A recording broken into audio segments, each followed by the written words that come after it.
QuaranTea Time. I'm Leighona Cara, and tonight we're going to be reading the last episode of QuaranTea Time, Chapter 13, Bloodmoon Rising. Come gather, friends, close by the fire, and hear of a wondrous tale, of goblins and elves in miscoated dells, and heroes who strive to prevail.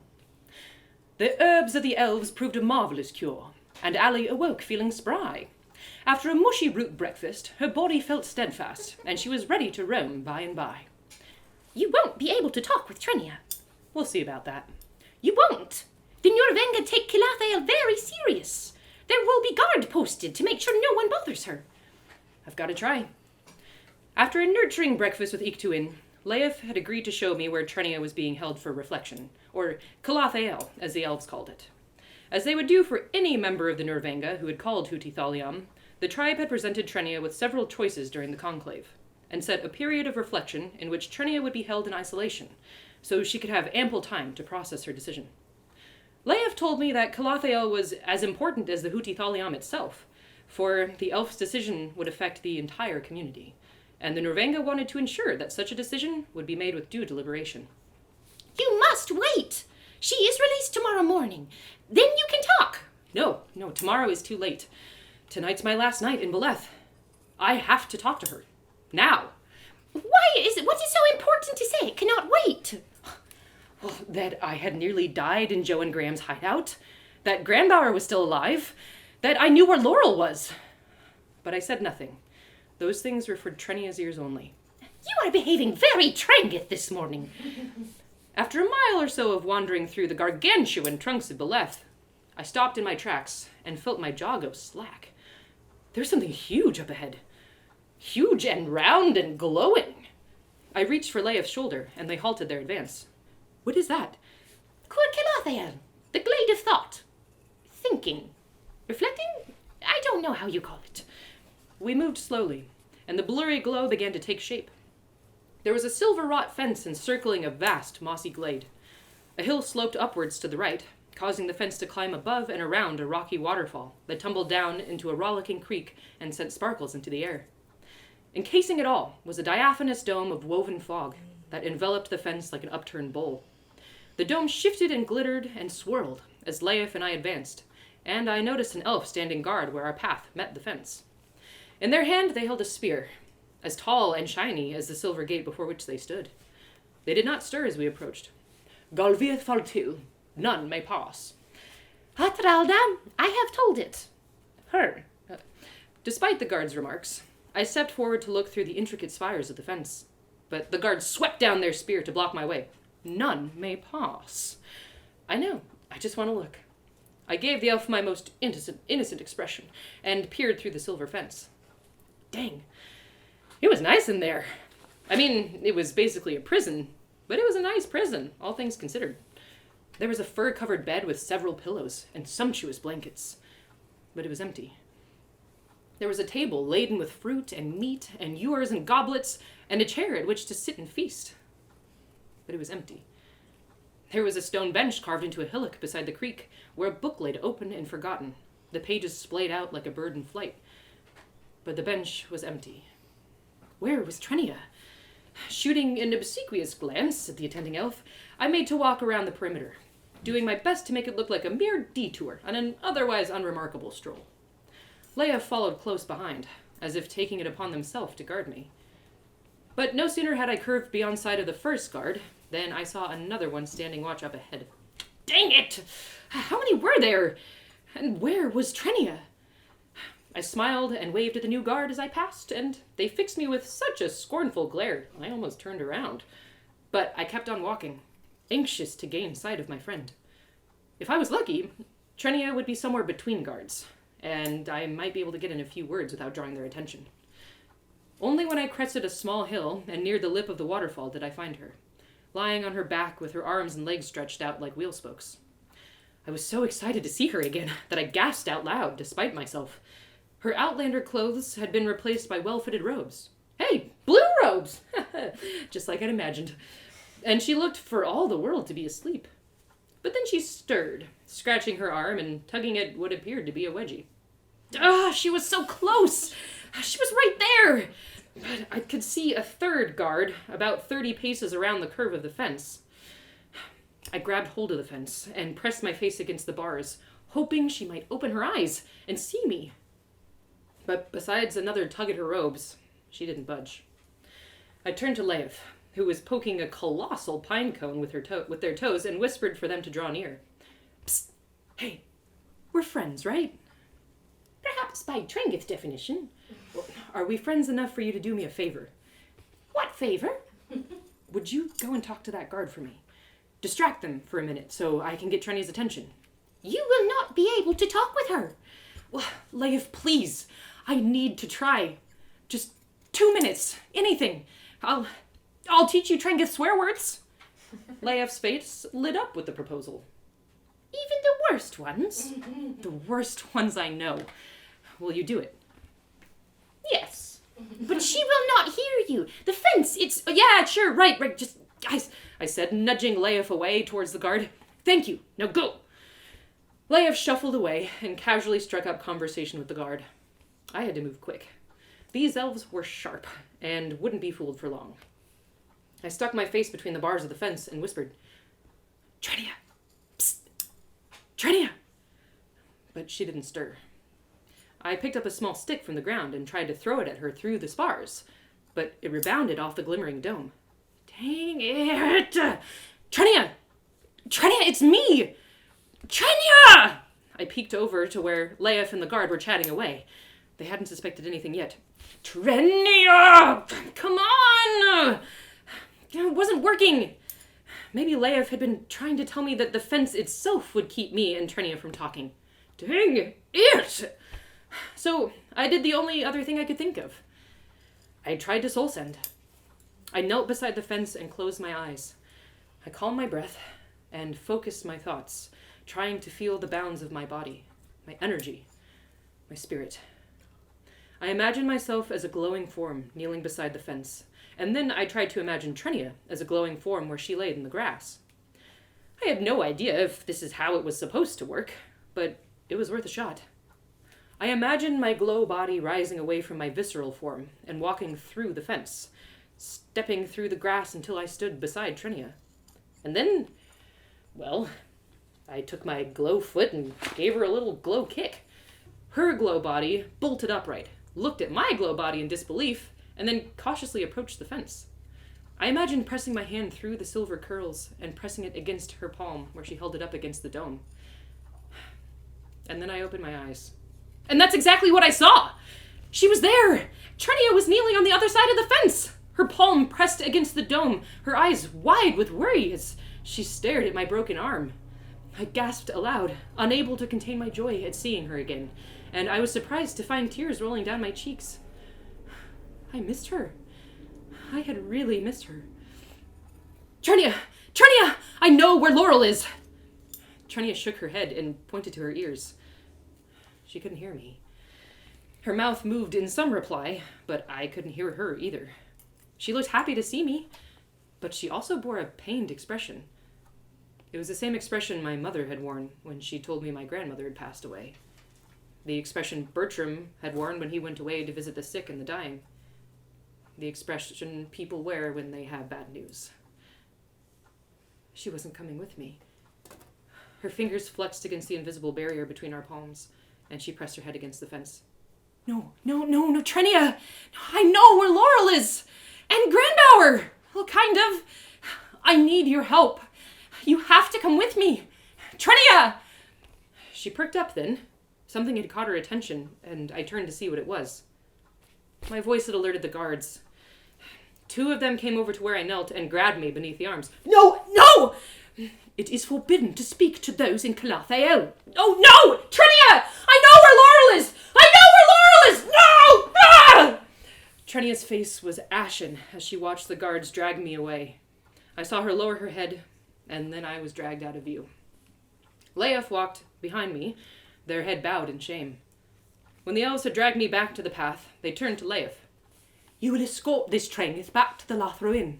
If she returns whilst Calathael is still in session, she shall be banished from Beleth at once. The guard looked at me. Understood.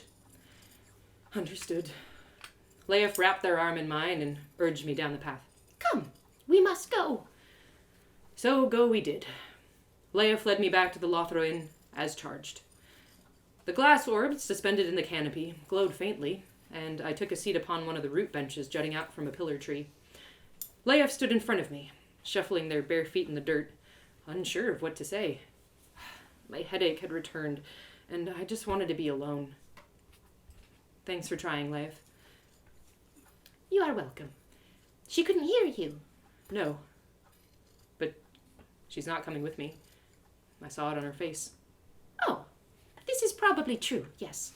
There is festival tomorrow night, to celebrate full moon as usual, but special, because tomorrow it is eclipse. Moon and sun sharing light after many long turns apart. Very special, very important. It is then Trennia will renew her vows, if she chooses to stay, when moon glows red with kisses from sun. Really? That might explain the red disc I saw on Theron's hand, and the dreams I had as I slept away my fever. Yes, you are surprised. I suppose humans do not pay attention to moon and sun as they should. No, I suppose we don't. Though that seemed like an ideal break in conversation for Leif to scuttle off, they remained by my side, as if waiting for something. Ideal. Trengith word. What are the worst words you know? Oh, right. Well, there was the usual gambit of body-related profanities to impart, but none of them felt especially bad that day. Curse words are curses. They're meant to inflict pain if the tongue is drawn with malice. Curse words are curses. They're meant to hurt, and any word can be weaponized to inflict pain if the tongue is drawn with malice. Even basic words like old, small, or slow can pierce like arrows if flung in a certain context. So that day, I told Leif the word that would hurt me the most. The word that was already drawing blood, though it had not yet been spoken. A word I could barely get myself to say. Goodbye. Leif put a hand on my shoulder. Oh, Allie, I am sorry. Truly, I am. But that is not to swear! Fine. Crap. There. Ooh, what does that mean? Poop? Oh, poop! Oh, crap! Crap! Crap! Crap! Yes! Fun! I like it! Crap! Crap! You're welcome. Leif walked away, happily repeating the word to themselves as they went, and I remained on the root bench for a while longer, unsure of what to do. I still had a chance to change Trennia's mind in the morning, when she was released from Kilathael. When she heard what I knew about Laurel, well, maybe, just maybe, she'd come with me. But that meant I still had a whole day to fill without her. My last day in the magical woods of Beleth. A walk. I would go for a walk, and soak up as much of this magnificent land as I could. I stopped by Iktuin's house to take off Grint's holly green boots, and eat some of the bread Quinn had given me, then ventured north, down the path Trennia had shown me to Harrowdelf. It was the only path I felt sure of following without help, so bread in hand, I set out, winding through the tippy-toe trees of Nurvenga, past elves weaving baskets, grinding seeds, pressing nuts, harvesting berries, dressing deer, retting Aldoth, spinning yarn, past neighbors lingering on doorsteps to know a dear friend still more dearly, past parents exasperated by their yowling children, yet glowing with the light of them, past stoop-backed elves with whitened eyes, listening to the chirp of sister birds and brother bees, swirling, whirling, dancing, with flowers in air, past a community of unspeakable depth, and love, and fear, and contradiction, and hope, and life. A community that would never be mine. A community like all others, in that it was its very own. Near the last grove of tippy-toe trees, I saw two elves a ways off in the dirt, assembling a bench. They knelt opposite of each other, and pressed at either end of a bench, pressing the footboards against the seat slab until the pieces were snug. One elf called out with approval, then rose to their feet. When they rose, I saw it was Theron. Instinctually, I froze, hoping he hadn't seen me. But he took no notice. He walked over to where the other elf knelt and offered them his hand. A gloved hand. A hand covered, so as to hide the glowing marks upon it. With Theron's help, the other elf rose to their feet, and then supported themselves with a wooden cane. It was Augion, The pale-faced musician who'd sung about the moon and sun with Iktuin the other night. Theron's bow, as Trennia had told me. Thinking they were in private, I watched as Theron and Algion embraced, pulling the other near until their lips were joined like the boards of their bench. I turned away and pressed on, hoping they wouldn't notice my presence with such distraction as each other, and thankfully, I heard no slurs about my humanity as I went. But before I passed out of sight, I took a quick look back. They were still embraced, locked in each otherness, and seeing it caused a whole slew of feelings to bubble forth. Anger, because why did someone as mean as Theron get to hold someone like that? Get to have someone love him like that? That didn't seem fair. Happiness, because it's stirring to see two beings so entwined, or so enraptured, even if they are jerks. Sadness, to think that Trennia and Laurel had held each other so, and may never get to again. And jealousy. A fierce, shocking jealousy, because I'd never been held like that. I'd never had someone to kiss, or love, or hold. Why didn't I get that? Was there something wrong with me? Was I unworthy of love? I walked on. Forests are the best place to go with wandering thoughts. It's easier for them to get lost, which gives you a few minutes to breathe without their weight on your shoulders before they sniff you out and come cantering back. And Beleth of all forests gave an unparalleled space for shooting unwanted thoughts into the mist.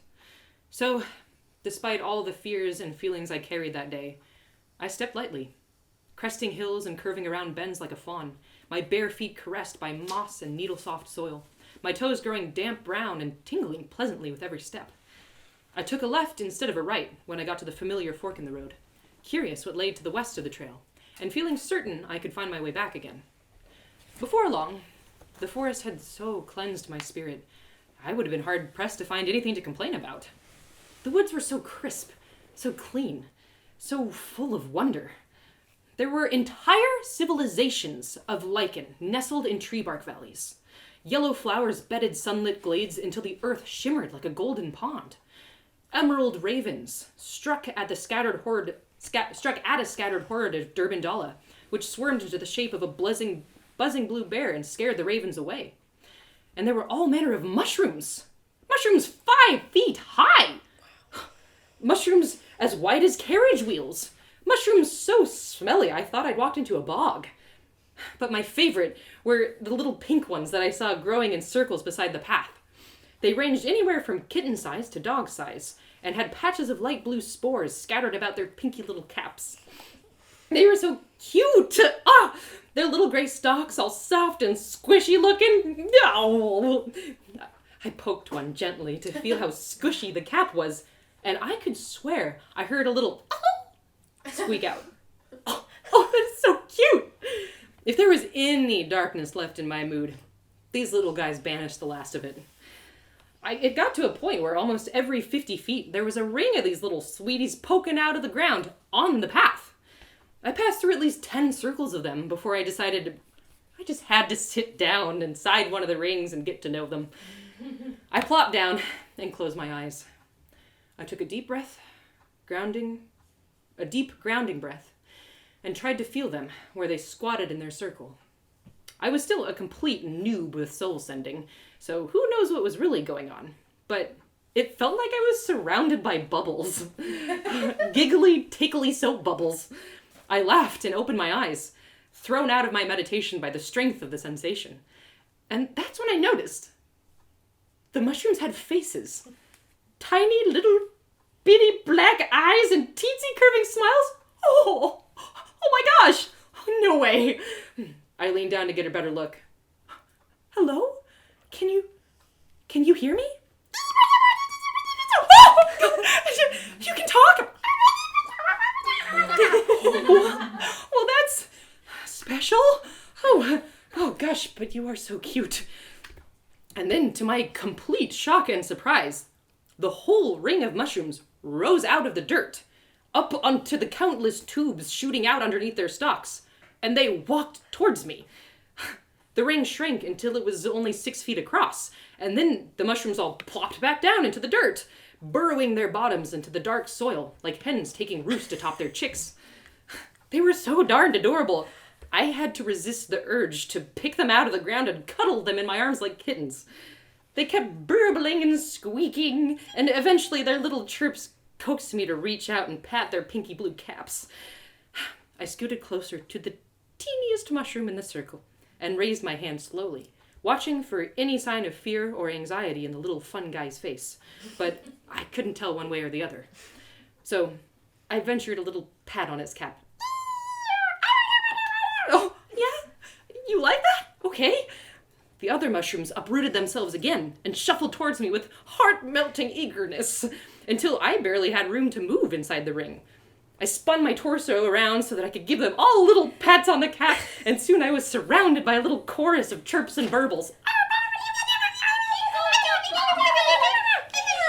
The littlest one came even closer and nudged its pinky blue cap against my knee. I placed my hand face up on the soil before it, and to my extreme delight, the little fungi schlimmerschlunk schlooped its tendrils to crawl into my palm, burbling all the while. It was hands down the most adorable experience in my entire life. Like, I was almost gagging at how insanely cute it all was. I brought the little mushroom up to my face and nuzzled the tip of its cap with my nose, causing it to give forth another round of contented chirps. And then I held it out before me so I could take a close look at exactly what these little dudes were. That's when I noticed that in its teensy smile were teensy fangs. Hundreds of them. Teensy, yes, but hundreds. I looked down at the other mushrooms that now seemed uncomfortably close, and saw that their cute little smiles had drawn back into toothy snarls. Their burbles turned into growls, and my body tensed. I looked back at the little guy I held in my hand, and watched his innocent little smile whip into a fierce scowl. All at once, the mushrooms pounced. They dove on top of me, pinning me to the ground and biting at me with their teensy little fangs. At first, they overwhelmed me by their sheer number and were able to pin me to the ground as they tried to pierce my thick woolen jacket with their itty-bitty teeth. My broken ribs and arm prevented me from fighting back as I might have otherwise, and a few of them managed to sink their teeth into my hands, neck, and legs. But fortunately, despite their unconventional qualities, they were still mushrooms. I punched one of them in the cap, and a chunk of rubbery flesh went flying off into the forest, spreading blue spores as it careened out of sight. I managed to shove enough of them off to get back on my feet, but boy could those little buggers jump. They clobbered me at every step, and I took to kicking them away when I wasn't fending off an aerial assault. Several of them lost chunks in the fray, and one I accidentally exploded with a solid kick to the stalk. But they would not stop coming. They chased me as I ran, snarling and growling like wolves, until I was forced to turn and face them. It would be a fight to the spory death. But then, a glowing elf emerged from behind a tree, and with a wave of his translucent hands, dismissed the remaining mushrooms. They fled at once. Their pinky blue caps bobbled over the fern and moss like a dozen rolling rocks, until they were gone and out of sight. Whew. I turned to thank the elf who had saved me, and I saw that he was old. Older than old. So old his silvery beard trailed on the moss 5 feet behind him, and his eyebrows curved down like a brow stash above his deep blue eyes. He wore a shimmering cloak that looked as if it was woven out of a stream, and I could swear I saw it flowing as he stared at me. But by far the strangest thing about him was that I could see through him. I hadn't been able to see through the other elves, but I could clearly mark the budding bush behind his body. Well, that was cool. Hey, thanks for saving me from those things. I thought they were just mushrooms, but, what's your name? The elf didn't respond. Instead, he offered his shimmering hands, as was custom among the Nurvenga. I took them as best as I knew how to take transparent hands, and no sooner had I touched his outline than I was cast into a flowing river. Gah! I was submerged in cold, crisp water, and I was hurtling downstream.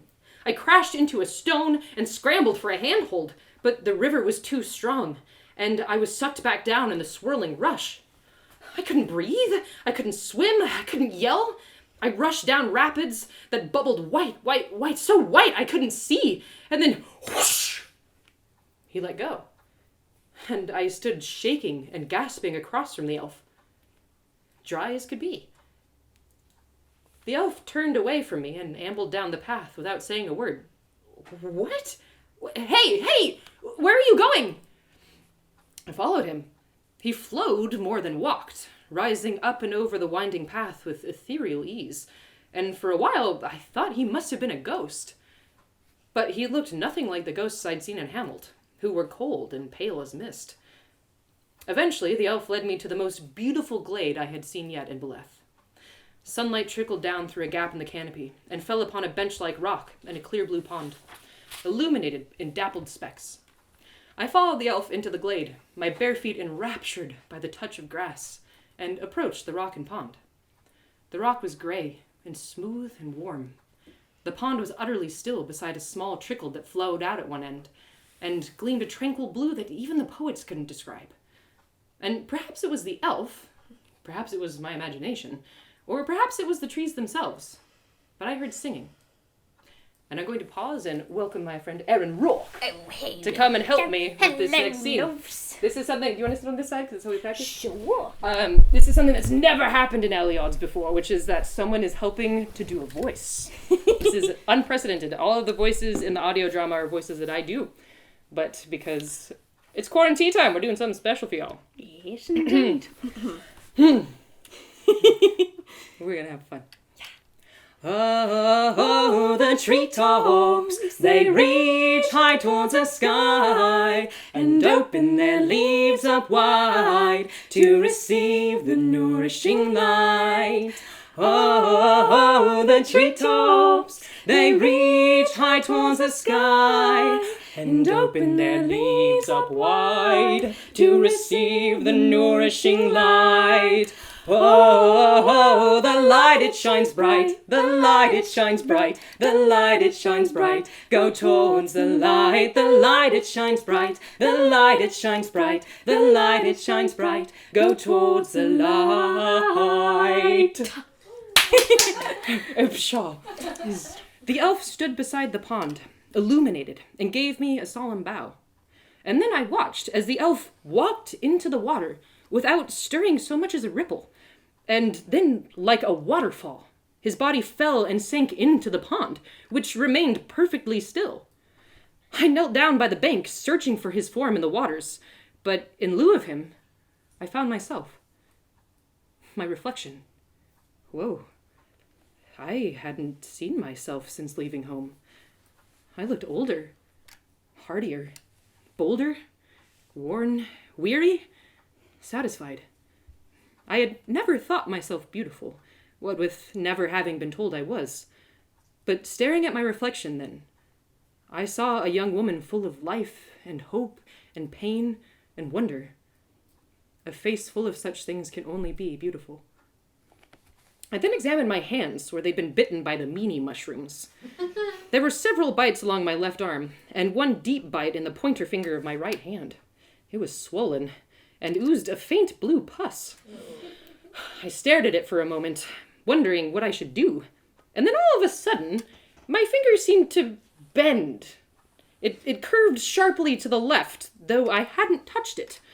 It kept bending until it had become a spiral. And then it recoiled back into a normal, straight finger. Huh, I said aloud. That was weird. Sure was. Never seen anything like it. Yeah, me neither. Wait. I looked over to the rock resting beside me. A rock which was, for all intensive purposes, a normal rock. Did you just talk? Sure did. Oh. Well, that made sense. I looked back towards the pond. And you? Most certainly. Ah. And I'm talking to you. Oh, it does seem that way. Oh. Well, I've never talked to a rock or a pond before. No. Oh, of course she hasn't, Rock. Of course she hasn't. She's a human. Oh, true, pond, true. Yeah, Most humans don't talk to rocks. Or ponds. Exactly. If other humans saw me talking to a rock in a pond right now, well, they'd think I was crazy. Well, I kind of think I'm crazy. But what's that there on your hands, friend? Oh, looks like she's had a scrape with the little folk rock. Oh, so it does, Pond, so it does. Oh, the little mini mushroom guys? Yeah, they attacked me. Oh, well, come give us your hands and have a wash. Don't want their venom to soak in too deep, love. Venom? I asked, as I washed my hands in the talking pond. Venom, yes. The elves gather it sometimes, don't they, Pond? True, Rock, true. To aid in soul sending, yes. Helps them open their minds to things they might miss otherwise. Like talking rocks and ponds. Precisely, friend. That's the stuff. So, I've been poisoned with soul-sendy venom. Well, that would explain why I thought I could hear the forest breathing, and why I could feel the tree roots beneath the soil intertwining and sharing secrets. Is it dangerous? Oh, we can't kill them, can it, Rock? I don't think so, Pod, I don't think so. Never heard of an elf dying from the spotted spit. Oh, me neither, Rock, me neither. Oh, well, that's a relief. But wait, I'm not an elf. It's probably the same for humans, isn't it, Rock? I don't know, Pond, I don't know. I haven't seen a human here since that fire hair gal. Wait, you've met another human. Oh, sure we have, love, sure we have. Not as many now as we used to, but we've had our share fair of humans visit over the years. And what brings you into our glade today, friend? Well, that transparent elvish guy. Who was he? How did he dissolve into the water like that? Oh, that was Intargia, dear. He's so bound to the stream, but that's not what Rock meant. Oh. What I meant, why are you here? What makes it so that we're talking to a young woman with a broken arm and a sling, and a deep sadness in her heart? Wait, you can see sadness? Just as you can see and hear us. Oh. Well, I guess I'm here because I didn't know what else to do with myself. Originally, I came to Beleth with my friend Trennia, Oh, and... Trennia! We know her! Oh, yes we do, love, yes we do! Sweet gal, lovely heart. Shame what happened between her and that other human. Oh, the fire hair gal I mentioned before. Laurel! Yes! Yes, it is a shame. And that shame seems to be the whole darn reason I'm here. Because all their feelings got smooshed by their families, and now I'm the one running around trying to fix everything. Oh, but is it your job to fix it, dearie? What? I don't know. Maybe not. But it just seems wrong to see so much pain and do nothing. Especially because I know where Laurel is. But now Trennia probably won't leave Beleth ever again, so none of it really matters anyways. That is sad. Very sad indeed. Oh. I remember when those two would come and sit right here upon me. I love those two were, sharing kisses and secrets like there were no tomorrow. Reminded me of us, Rock. Reminded me of us too, Pond. At their first kiss here, didn't they, Rock? So they did, Pond. So they did. And where they promised to sell, Pond. Oh, that's right, Rock. Yes, that's right. And where they broke it off then, isn't that true? Very true, Pond, very true. A clean cut. A promise to stand by their families, brave and solid. Move on and forget. Oh, but they couldn't, love. No, they couldn't. Now, can't break spirits who love each other, like you and I, Pond, yes, like you and I. Can't stand brave and solid and forget about that. Oh, we could feel their pain from here, couldn't we, Rock? And the trees, they could feel it too. They did, Pond, that they did.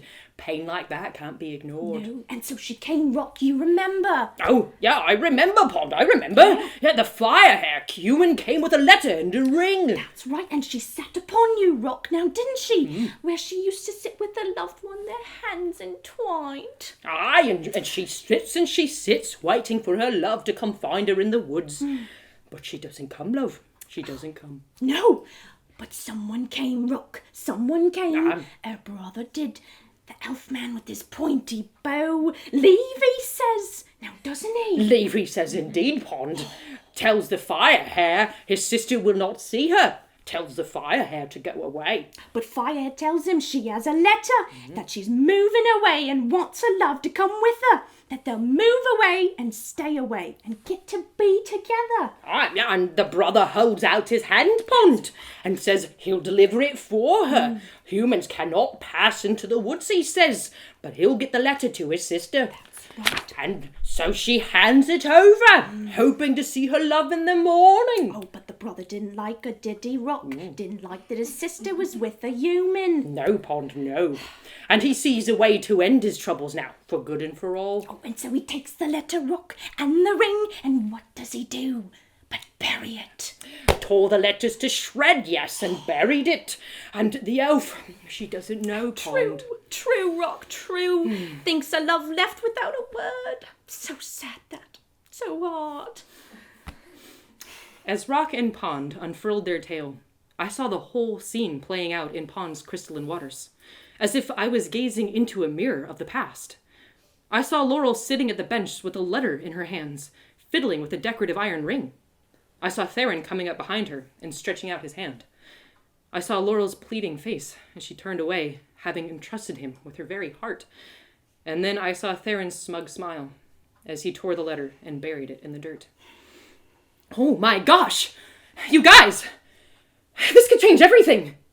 What do you mean, friend? Laurel didn't leave without saying goodbye. Laurel wants to be with Trennia too. She has to know. I have to tell her. Oh, then she'll have to come with me. Is that right? Yeah! Well, where did Theron bury the letter? The ring? Well, now let's see. He carried them off now, didn't he, Pond? Oh, that he did, Rock, that he did. Off and away where his sister wouldn't stumble upon them. They're not here. He took them away from the glade. Aye, somewhere to the east, wasn't it, Pond? Out by the old mines now, wasn't it? That's the place, Rock, that's the place. Buried the ring and the scraps of paper by the old alder there and set a stone upon them. Don't think nothing's been by there since, besides some squirrels. Are you positive? I know Trennia will want proof. Sure as rain, friend, sure as rain. But, wait. How? How could you possibly know where he buried them? You're a rock. I mean, no offense. None taken. Press your hand to the earth there, friend. Yes, press your hand into the soil and close your eyes. Do you see the roots? See the roots? How could I see the roots with my eyes closed? Oh my gosh! Roots! And bugs? And worms! And... Sure enough, I could see beneath the ground. And above it. It was like the world had transformed into a glowing shadow of itself, where the once brown trees now radiated 1,000 different colors, and rock and pond were as alive as any human, both glowing the same hue of cloudy blue. Whoa. Are you seeing the forest, then? Yes, I am. But how? Don't mind the how for now, dear, just the what. Follow us. Somehow, the world shifted under my feet, as if I was flying on the wings of a raven. The forest raced by in a blur, and I was taken to a path that led away from the main trail to Harrowdelph and out to the east. The blurring flight continued for another blink of the eye, and then all of a sudden, the world stopped moving, and I found myself before a sloping hole in the earth that led to a darkened tunnel. The mines. Mines for what? I could see rotted timbers obscured much of the doorway, and though I could see beyond the darkness with this strange glowy sight I had been given, I was still scared to think of what might be lurking within. Without any effort on my part, my sight suddenly shifted, and I saw a kettle-sized stone resting unassumedly beside an altar. There you are, lovey. That's where you'll find that ring. And what's left of that letter. I tried to walk towards it, but found myself unable to move. And then, as quickly as it had begun, the world shifted once again, and I rushed backwards through the glowing forest until I snapped back into myself, the force of which startled me so thoroughly that I fell onto my back, gasping for breath between the rock and pond. The world looked normal again, and I slowly rose to my feet, poking and prodding my body to make sure nothing had been left behind in what had to be the spirit realm. I looked down at Rock and Pond, who looked like nothing more than what their names entailed, and smiled. Thank you. Thank you so much. This changes everything. Oh, you're most welcome, Allie. Of course. I've got to go tell Trennia. Goodbye! I put my arm back in its sling and ran off. As I ran, I heard Pond and Rock say, Oh, I do hope those two get back together, Rock. Me too, Pond. Me too. I love you, Rock. I love you too, Pond. I love you too. Thank you. Thank you, Aaron, Rock. Wonderful, Pond. what a wonderful pun. And again, she's the first person to do any voice in Allie Odds besides me. So that was very exciting, very fun. She's the perfect pawn. She's the perfect pond. Yes. All right. I raced through the forest as fast as my injuries would allow. But that didn't last for long. My head hurt for one thing.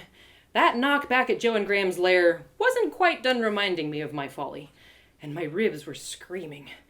So I walked back towards what I hoped was Nurvenga Central. From there, I planned to find the trail Leif had followed to take us to the Curculathale, so I could try to soul send with Trennia again. If the mushroom venom was still in effect, I could probably reach her from so far away the guards wouldn't even know.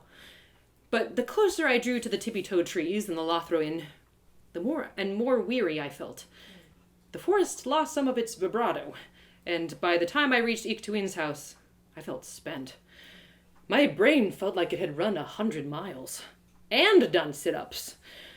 Had I actually just talked with a rock and pond? Did that really happen? Plus, I remembered the guard's threat to banish me from Beleth if I was caught lurking around the Curculathale again. I really wanted to tell Trennia what I learned from Rock and Pond, but it wasn't worth the risk to venture close right now. She would be released in the morning. I had to wait. Which was hard. Like waiting for presents before solstice, or waiting for Dad's cart to come back when he went on marking trips. I wanted it now! I amused myself with Galena the Great for a while, which I was able to read with a minimal headache. And then I went to the Lothro Inn for dinner. I was relieved when Iktuin brought me over to sit with her and Leif in the grass. Leif's father, Sindan, sat there with them, and another elf, Fulion, who was about Trennia's age from the looks of it. My company asked little of me, but they were kind and respectful. When they asked of my homelands, they used the word human instead of Trangeth, and they tried as much as possible to speak in the human tongue. It was the most welcome I'd felt in Beleth, and it did much to ease the bitterness of Corathel's still scalding stares. She and Theron sat with Maranga, Algion, and several other elves on the other side of the Lothro Inn, and made it a point to, every so often, laugh loudly at someone's joke and stare in my direction. But now, when they stared at me, heat in their eyes, I stared right back, my inner fire burning brighter than they could ever know. Especially at Theron. Now that I knew what he'd done, I almost wished I had let the fire take over the night before. It would have been satisfying to see some broken teeth behind his sleazy smile. After dinner, Iktuin and Leif walked with me back to their tippy-toe tree. When I turned to head for the small clearing beside their house, they shook their heads and told me to come inside. They set me in the same bed as they had the night before, gave me more earth-spicy tea, and somehow I managed to drift off to sleep without so much as a yawn. When I awoke the next morning, I bolted out of bed so fast I startled Leif awake. Trennia! I had to find Trennia! I pulled on my clothes, stuffed the last of Quinn's bread in my gob, and rushed out the door, heading for the Lothro Inn. Elves were already busy decorating the boughs for the evening's festival, and piling wood beside a massive fire pit outside the northern edge. But Trennia wasn't there. I asked an elf hanging up fresh wreaths of sweetgrass if they knew where she was, but once they saw who was asking, a Trangeth, they snubbed their nose at me and carried on without a word. I asked a different elf, one who was raking leaves and twigs out of the grass, and they were kind enough to not only talk to a human, but to point me in the direction of Trennia's home, which was to the southeast of the Lothro Inn. So, to the southeast I went. But I had no sight nor sound of my friend amidst the numerous houses, nor any idea of which one might belong to her family. It certainly wasn't a good idea for me to go around knocking on doors in these parts, so I found a bench outside of one of the houses and sat down, waiting until the answer made itself clear. This ended up being a long, long time, which heightened my anxiety to an almost intolerable level. I sat there for an hour, at least, which felt like 20, considering the tempest of information I wished to convey to Trennia. But yes, eventually, I saw her. She walked towards me from the direction of the Lothro Inn, still wearing her blue robes from the Curculathale, and she was accompanied by the most imposing posse imaginable. Corathel, Maranga, Algion, and Theron, none of whom would approve of me sharing a single word with Trennia. But I had to try. I rose from my bench and walked towards them. Corathel was the first to see me, and she quickly stepped in front of Trennia, as if protecting her daughter from a wild boar. The rest of the group looked up and saw me then, and all at once they paused. What do you want, Trengith? My daughter is not to be bothered before her vow-making. Right. Hey, Trennia, we need to talk. Trennia's father, Miranga, stepped forward then. The only talking my daughter has need for is that in Nurvengan, practicing her vows. Trennia, we need to talk. Trennia met my gaze for a moment, but then dropped her head and stared at her feet. Trennia. Oh, poor Trengith. No one told you? My sister has decided to renew her kin rights tonight. Beneath the red moon, even. What wonderful timing. Yeah, I know. Trennia, I still need to talk to you. Miranga and Algion guided Trennia forward, towards a tippy-toed tree with a bright red door. But Trennia pushed against them and walked towards me. Trennia! Ilnaurimpa. It's a small thing to ask, to share a word. Even you must grant that. Trennia stopped a few feet away from me. It was back. The ice. The armor she'd worn back when I'd met her at the Stinky Boot. Before we became friends. Before she'd opened up and let all that armor melt away. It brought tears to my eyes to see her so encased, and it took all of my strength to resist the urge to pull her into a hug so I could just melt it all away again. But no. Not with her family watching. Nor could I say what I needed to say. Can we talk somewhere private? No, you may not. Trennia gestured to my arm. What happened? Joe and Graham. It's a long story. What? You said you wouldn't take them on by yourself. I didn't. Trennia, we need to talk. You are talking. Out with it, or save it. We have matters to attend to. Dang it, how good was his hearing? I brought my voice to a whisper. Trennia, I know where Laurel is. I saw a flash of emotion sweep across her face. She clenched her jaw and looked away. Thank you. Oh, sorry, not her voice. I thank you for your efforts on my behalf. But it's time to move on. I am ready to return to my tribe. No, Trennia, that's not all. I have proof that... I cut myself off, noticing how intensely Theron was staring at me. I couldn't imagine how he could hear me, but if he found out, I knew what he'd done to Laurel's letter. I shuddered and stepped closer to Trennia. There's something I need to show you. Now. Something that may make you change your mind. Allie, I will miss you too. Truly. You've been an excellent friend, and I wish it were some other way. But I choose my tribe, my home, these woods. I understand that, but please, if you know me to be your friend, then you must trust me now. Regardless of your decision, you need to know everything. Trennia met my gaze again, and we fell into our usual elven stare-downy thing, which I was unwilling to accept as the last such interaction we would have. In it, I conveyed all the urgency, all the sincerity, all the severity I could, and she seemed to feel it. What is it? If you can get away from them, I'll show you. Enough, Trennia. That's more than a word by my count. We must get you ready. Corathel approached her daughter and wrapped a hand around her arm. Wait, please! Come, daughter. This Trengith knows how to find her way out to Beleth, I take it. If she does not, I will gladly guide her myself. Corathel began to pull Trennia away, but Trennia's eyes stayed fixed on mine. I'll be at Eek Two Inns. Trennia gave such an imperceptible nod that I felt sure no one else had seen it. Oh, my sister felt bad enough to take you in, did she? Always had a weak heart. If weakness means compassion, then yes. Something you would do well to study. What did you say? Corathel turned and stalked towards me.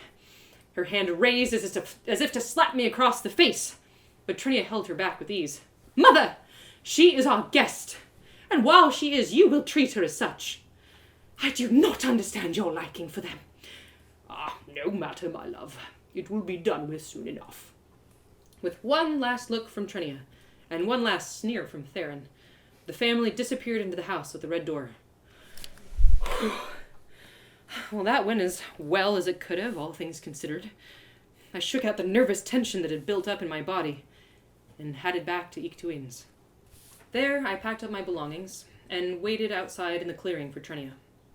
I had no idea how long it would take her to come, but I expected it would be a while. Leif was kind enough to keep me company for a time, and I taught them real swear words to honor my end of our deal. I was glad for the distraction, and Leif even managed to get me to laugh a few times, tightly wound as I was. But eventually, they were called away to help with the festivities, and I was once again left to myself. I quickly wore a path in the moss, pacing back and forth, and I managed to read another chapter of Galena the Great before my head hurt too bad. But hours passed without sight of Trennia. Hours. What if she didn't come? What if Theron or Corathel weaseled their way into her mind, or were keeping too close a watch for her to break away? The sun began to droop low in the sky, and still, she hadn't come. Which meant, by my understanding, my last day in Beleth was spent. And by rule, I had to leave. I didn't know what the elves would do if I trespassed on their rules, and I was scared to find out. What if the markings on my forehead could kill me if I wasn't beyond the border by the time the full moon rose? Oh gosh. Oh my goodness. Trennia! Where are you, Trennia? And then the sun truly started to go down. I had to leave immediately if I wanted to be clear of the woods by nightfall. She wasn't coming. Trennia, my friend, hadn't come. So I shouldered my pack. I took one last look at the tippy-toed trees of the Nurvenga, and I stepped out into the woods by myself, tears running freely down my cheeks. But I hadn't gone far when I heard, "Wait! Allie!" I turned back. I saw an elf step into the clearing. Their hair was pulled back into an elegant series of braids, and they wore a deep red cloak atop a long, decorative tunic. At first, I couldn't believe that it was Trennia. The elf appeared so different from the rough-and-tumble warrior I'd come to know. But then I saw the flash of her sword jutting out from behind the cloak, the interlaced leaves on its hilt glimmering in the twilight, and I knew it was really her. I rushed forward and hugged her with all my might, and my heart glowed when I felt her hugging back. The ice had abated, for now. Trennia pulled back and looked me deep in the eyes, her face deathly serious. "We don't have long. I told them I was walking with you out of the woods, but only as far as the fork. Do not hope to change my mind, but show me what you will. Okay, follow me."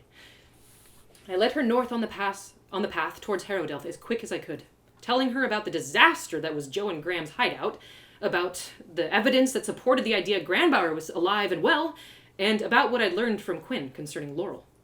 I didn't tell her everything Quinn told me. His story wasn't mine to tell.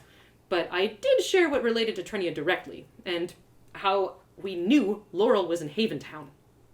I admit, I was shocked when Trennia didn't immediately abandon her plan to stay in Beleth to come with me. She absorbed the information like a plant drinks water, slow and silent, with nothing immediate to show for what's been taken in. So I prodded her. "You don't want to find her?" "No. That chapter in my life is closed. She made her choice to leave and move on. Now it's time for me to do the same." Oh, okay. I was gonna wait until I could show you, but I have to tell. Laurel didn't want to leave you, Trennia. This will sound crazy, but I had a conversation with a rock and a pond yesterday, and they told me about a letter and a ring that Laurel brought for you just before she moved. She wanted you to come with her. She didn't want to leave you, Trennia. This information had a more immediate effect. Trennia stopped in her tracks, as if she had run into a wall. "What? Laurel wanted to be with you! Trennia, she never stopped loving you!" These words nearly put Trennia into a stupor. I'm sorry, you're telling me you heard this from a rock? And a pond! It's a long story. I got bit by those mean little mushroom guys with pink caps and blue spots yesterday, and I had quite the adventure. Come on, I'll show you. Oh no. Trennia stopped again. She sighed and buried her face in her hands. What? What is it? You had a hallucination. No, it happened. I swear it. Come on. We were nearly at the fork in the path, so I grabbed Trennia's arm and tried to pull her along, but she was way too strong. Trennia! Allie, people see all sorts of things when they're on the spotted spit. None of it was real. Yes, it was. At least I hoped it was. Now that I was saying it all out loud, it did sound rather crazy.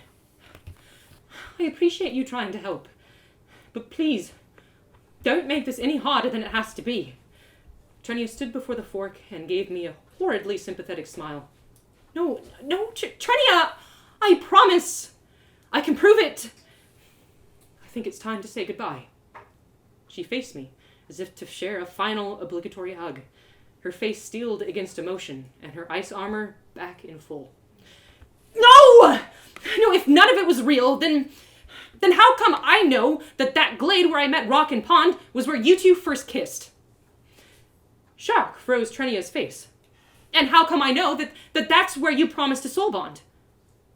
Trennia's expression became incredulous. And how come I know that that's where you two broke it off? How the last time you ever saw her was beside that rock and pond? Trennia could not deny the truth of these statements, and slowly came around to the wondrous possibility that I might not be insane.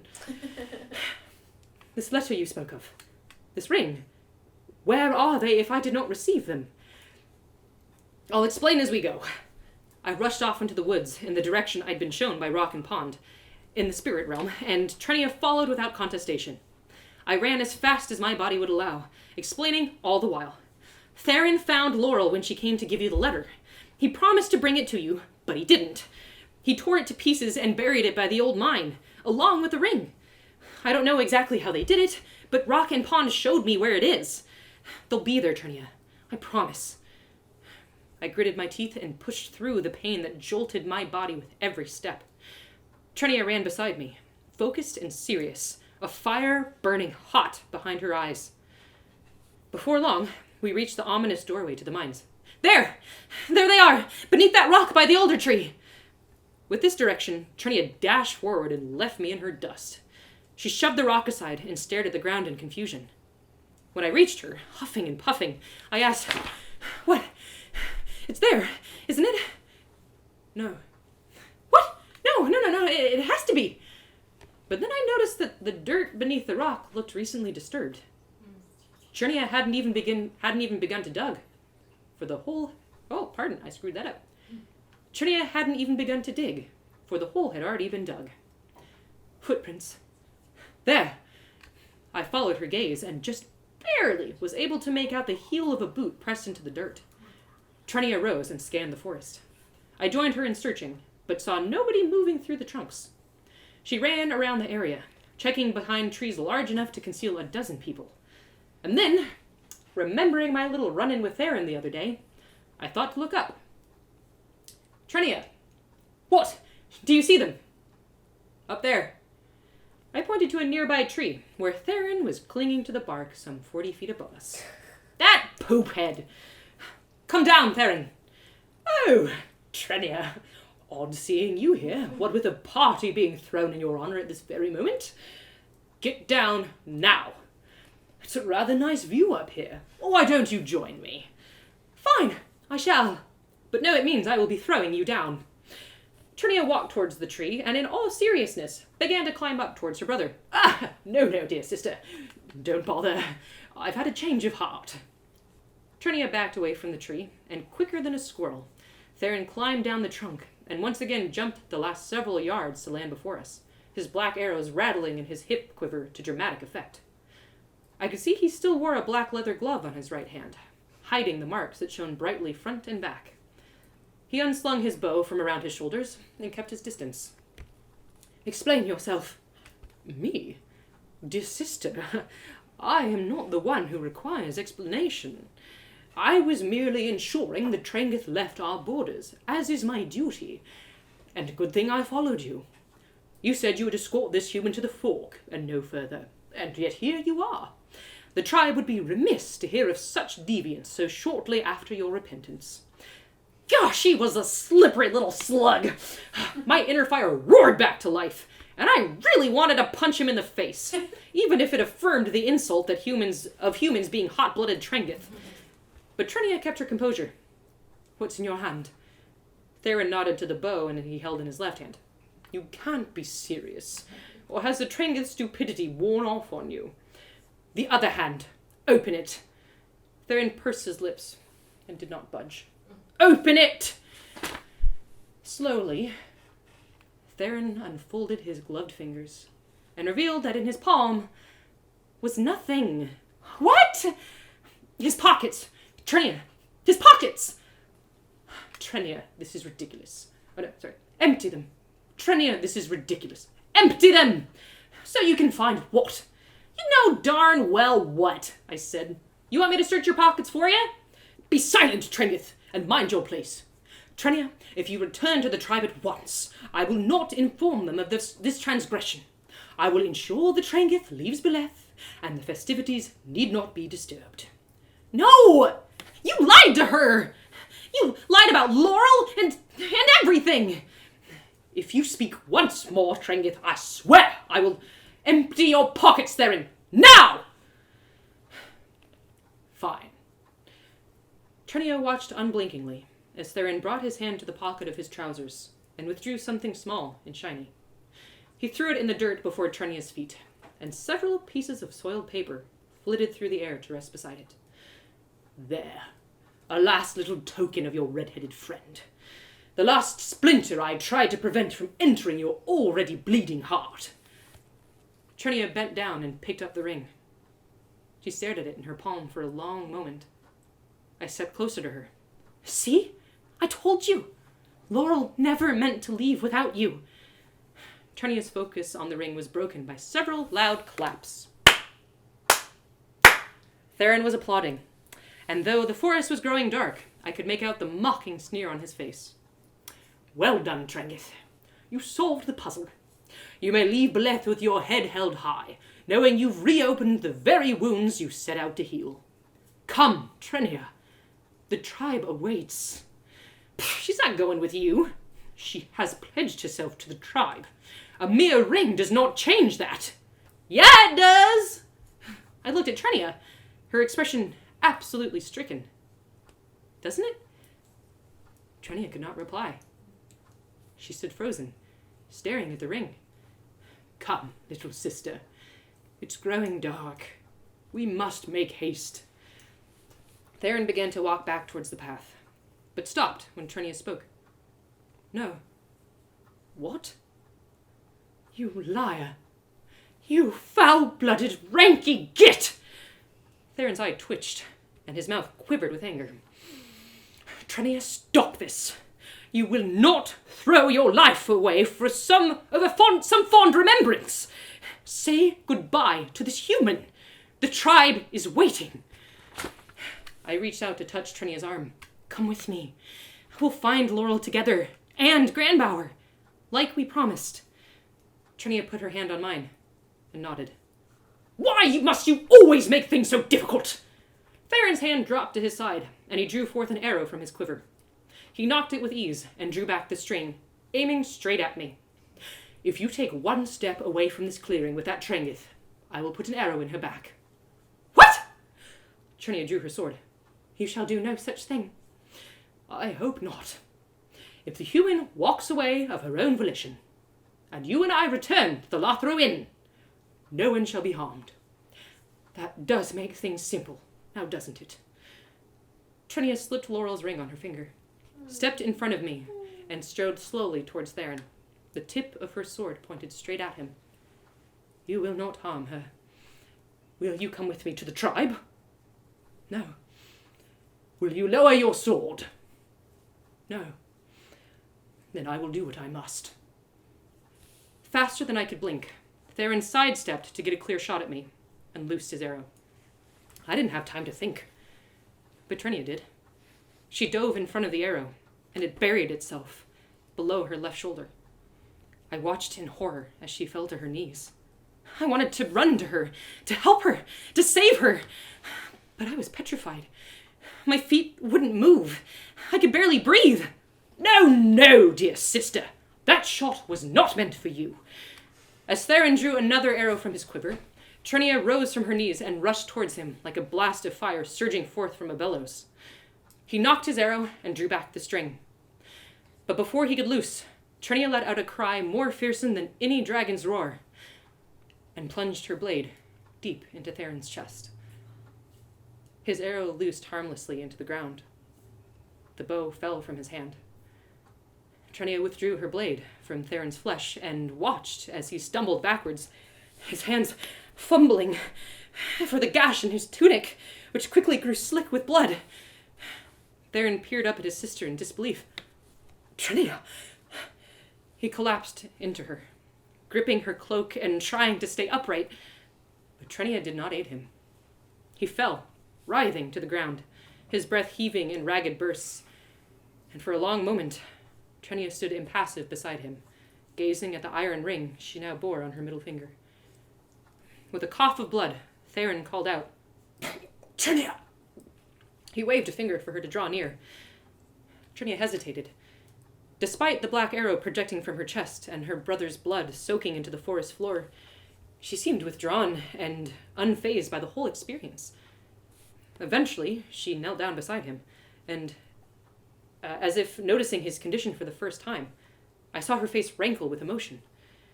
Theron smiled then, a smile I will never forget, a smile of hate and fury and regret and violence and cruelty. Yes, the cruelty. A smile I will never forget. And then, with a surge of frantic energy, Theron tore off the blood-coated glove on his right hand and the bright light shone out in the gathering dark. He placed his trembling palm on Trennia's chest and whispered, Kinslayer, fan uth garath, ut gair kueth. As soon as the words left his mouth, the spot he was touching on Trennia's chest began to glow a bright white beneath her tunic. She backed away in alarm, and Theron's hand fell to the dirt, lifeless, the glowing marks fading, gone. Theron's poisonous tongue had finally stilled. Slowly, Trennia rose. She cleaned her sword with her cloak and slid it back into its sheath. The glowing mark on her chest still beamed like a lantern in her chest, and she tried unsuccessfully to cover it with her cloak. And all this with an arrow sticking out of her chest! She looked at me when I drew near, and I could see tears falling silent down her cheeks. I looked behind her at Theron's body, then back into her deep brown eyes, too shocked to say anything. We have to leave. We? Yes, now! We must fly. Trennia grabbed my hand and pulled me back towards the trail, but I held her back and pointed at the arrow in her chest. Shouldn't we pull that out? Not until I can deal with it properly. Did it go through? Trennia turned around so I could feel her back. She winced at my touch, and my hand recoiled when I felt the distinct point of an arrow tip poking out beneath her cloak. Yes, there it is. Good. Trennia gripped the shaft with both hands where it projected from her chest, and with an agonized grunt, snapped off a good length of it. Now run. But Theron, your tribe. I have no tribe. Come, we must run. And so we did. We ran, like the tree shadows stretching in the light of the rising moon. We ran, like the calls of evening birds that carried beneath the boughs. We ran, as we passed beyond the borders of Beleth, and the glowing marks on my brow shone one last time. We ran, as the eclipse began, and the moon grew bloody overhead.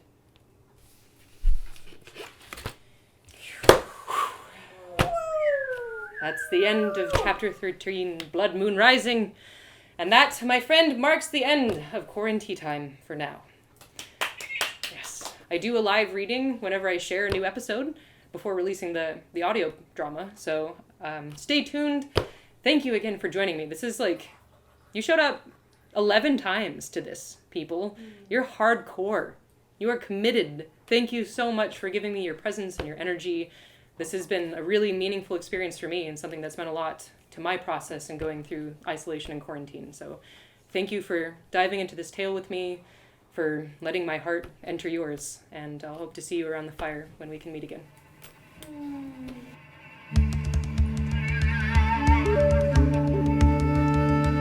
I also have a Patreon where you can be like an old school Renaissance patron and support me bringing work into the world for a monthly donation starting at $1 a month. So yeah, and there's several of my patrons who are here with us tonight, which is very meaningful and sweet.